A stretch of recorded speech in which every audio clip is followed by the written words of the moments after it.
Dean, our friend Cara just sent me a DM on Instagram asking about the state of the housing market. She says she keeps seeing all kinds of stuff and is confused about what's going on. The state of the market is... Yeah, so for someone that doesn't understand there's just no, what's okay. going on. General Everyone's breakdown. questions is, why are the prices like high? And do you have a risk of a crash? What's this? Yeah, and the risk of a crash, right? I actually just finished writing this on a whim, this newsletter on, what's going on home prices today. You want to publish that in the next newsletter, you can publish it. Okay. But anyways, you have to understand why prices are so high. There's all this buzz out there. BlackRock's buying all the houses, and I did the research on that. It's just, okay, so let's look at like what's causing the prices to be high. Private equity buying houses, not so much. On average, less than 2% of the entire US housing market is owned by private equity. But in some pockets, you'll read in the newsletter, it does make a difference. Some pockets of locations, in some cities, they bought a lot of it. So, but let's take that out of the picture, okay? It's not really because private equity is buying the houses, the prices are going up. Why are prices going up? Supply and demand. It's very simple. There's not enough supply. When you don't have enough supply, population's growing through immigration and natural occurrences, whatever. People have to live somewhere. And there's not enough housing, everyone's bidding the prices up, the prices go up, number one. Number two, there's not enough houses on the market because, why is the supply down? We never built enough since the Great Recession. They just, the lenders freaked out, the market freaked out, the regulations came in. It's difficult to build now. It's expensive with interest rates being high, and it's difficult to build. That's one reason why not enough supply. Another big reason why there's not enough supply is existing home sales. People are sitting on 3% mortgages, like me. I don't want to sell because I don't want to go out there and buy something else at a 6% mortgage, 7% mortgage, right?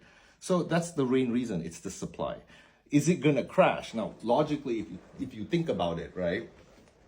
If you have something that doesn't have enough supply, it drives the prices up. What causes prices to come down? More supply. More supply or destruction. Less in demand. Is there going to be less demand for people needing, shelter No. is the most important necessity. You got to have a roof over your head. So the demand doesn't look like it's going to decline. Mm-hmm. Not everyone's going to move into, 6 people stay in a 1-bedroom apartment. That's not happening, right? So the demand's always going to be constant. So you have to increase your supply, right?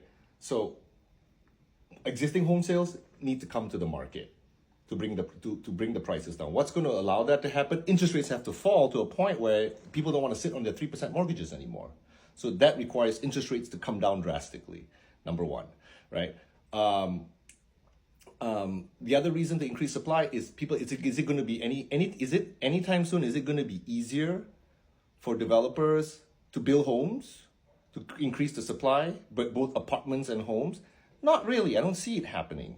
So anyone saying that it's going to crash, to me, that means supply is going to be way up, demand's going to be way down. Exactly what happened during the financial crisis.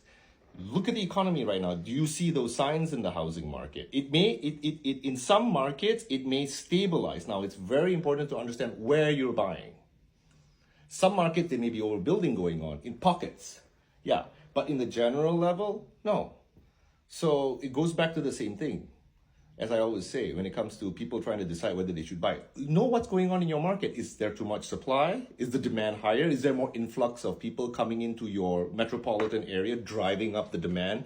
Are there more developers? Is the state and local governments making it easier to build? Are there government programs making it cheaper to build? The government's trying to do that. There's governors like our governor and all, say what you will about him. He's really trying to make the cities less restrictive in building. Right? There are initiatives, but I don't see supply just catching up just like that. It's not like making widgets, man. Just, buy some equipment and you make more of it. It's a very complex thing, restricting the supply, and it's been going on for a decade. So do I see a crash coming? The numbers don't show me why there should be a crash. That's what I think. And then Dean mentioned our newsletter about housing. I'll publish that this Friday. So if anyone wants to read our newsletter on housing, you can click our link in bio and just pop in your email and it will get sent to you.